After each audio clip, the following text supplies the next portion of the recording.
मुट्ठी बांधे जन्म लिया है, हाथ पसारे जाना है। इस धरा का इस धरा पर, धरा का धरा रह जाना है। एक नगर में एक धनी व्यक्ति रहता था। हर तरह से संपन्न और सुखी जीवन था उसका। ईश्वर की कृपा से कोई कमी नहीं थी। उस व्यक्ति की 4 पत्नियां थीं। उन 4 पत्नियों में से वो सबसे ज्यादा प्रेम अपनी चौथी पत्नी से करता था। उस पत्नी को वो कीमती से कीमती उपहार लाकर देता, उसे हमेशा सजा सवार कर रखता। वो व्यक्ति उस पत्नी के साथ खूब समय व्यतीत करता, उस पर खूब धन खर्च करता। वो तीसरी पत्नी से भी प्रेम करता था। तीसरी पत्नी उसके गर्व का विषय थी। जब तीसरी पत्नी उसके साथ होती तो वो बहुत ही सम्मानित महसूस करता था, परंतु उसे सदैव ये भय बना रहता कि तीसरी पत्नी उसे छोड़कर न चली जाए। वो अपनी दूसरी पत्नी से भी प्रेम करता था। उसकी दूसरी पत्नी बहुत समझदार थी। उस व्यक्ति के जीवन में यदि कोई समस्या आती तो वो सदैव अपनी दूसरी पत्नी के पास ही जाता, क्योंकि उसको यही लगता था कि वो उत्तम कोटि की सलाहकार है। वो व्यक्ति 4 पत्नियों में से यदि किसी से प्रेम नहीं करता था तो वो थी उसकी पहली पत्नी। पर पहली पत्नी उसे बहुत प्रेम करती थी। वो बहुत ईमानदार थी। वो उसका बहुत ख्याल रखती, हर अच्छे काम के लिए उसे प्रोत्साहित करती और हर बुरे काम के लिए उसे रोकती थी।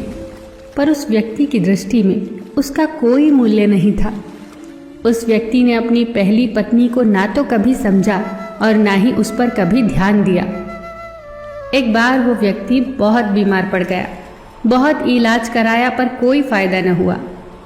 अब व्यक्ति का अंतिम समय आ चुका था। उसने अपनी 4 पत्नियों को अपने पास बुलाया। उसने अपनी चौथी पत्नी से, जिसे वो सबसे ज्यादा प्रेम करता था, कहा, मेरे अंतिम क्षण है ये। मैं सदा के लिए अब इस दुनिया से विदा हो जाऊंगा। क्या तुम भी मेरे साथ चलोगी? क्योंकि तुम सदा ही मेरी प्रिय रही हो और मैं जानता हूं कि मेरे साथ जाने से तुम भी बहुत खुश होगी। पर चौथी पत्नी ने तुरंत ही उस व्यक्ति को मना कर दिया। वो बहुत दुखी हुआ। अब उसने तीसरी पत्नी को अपने पास बुलाया और वही प्रश्न किया, मैं इस दुनिया से जा रहा हूं, क्या तुम मेरे साथ चलोगी? तीसरी पत्नी ने तुरंत उत्तर दिया, नहीं, आपके जाने के बाद मैं किसी और की हो जाऊंगी, किसी और से विवाह कर लूंगी। उस व्यक्ति का हृदय दुख से भर गया। अब उसने अपनी दूसरी पत्नी से पूछा, क्या मेरी मृत्यु के बाद तुम मेरे साथ चलोगी?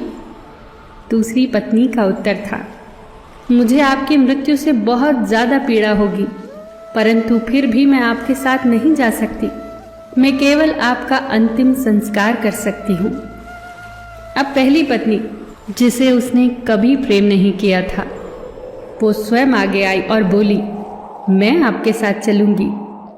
आप जहां जाओगे मैं सदैव आपका साथ दूंगी। यह सुनकर उस व्यक्ति की आंखें भर आई। जिस पत्नी की उसने सबसे ज्यादा उपेक्षा की थी, वही पत्नी आज उसके काम आई।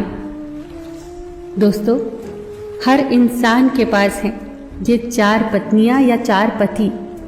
चौथी पत्नी है हमारा शरीर, जिसे हम सबसे ज्यादा प्रेम करते हैं।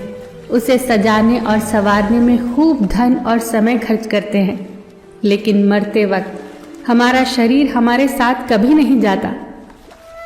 तीसरी पत्नी है हमारी संपत्ति, हमारा धन, हमारा कारोबार, जो हमारे सम्मान और गर्व का विषय होता है, पर हमारी मृत्यु के बाद वो भी हमारे साथ नहीं जाता, वो किसी और का हो जाता है। दूसरी पत्नी है हमारे अपने, हमारा परिवार, हमारे सगे संबंधी। इन लोगों को बहुत पीड़ा होती है हमारी मृत्यु से, पर इनमें से भी कोई हमारे साथ नहीं जाएगा।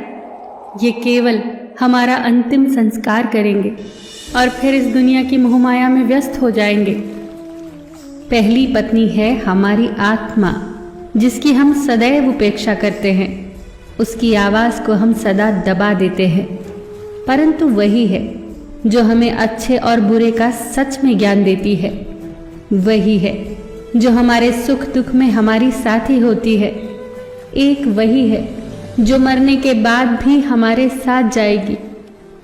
दोस्तों, हमें अपनी आत्मा को पोषित करना है, उसे सबल बनाना है, उसी से प्रेम करना है।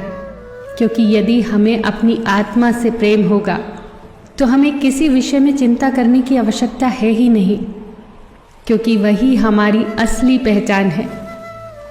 किसी ने कितनी प्यारी बात कही है, किन सांसों का मैं एतबार करूं जो अंत में मेरा साथ छोड़ देंगी, किस धन का मैं अहंकार करूं जो अंत में मेरे प्राणों को बचा नहीं पाएगा, किस तन का मैं अहंकार करूं जो अंत में मेरी आत्मा के बोझ को उठा नहीं पाएगा।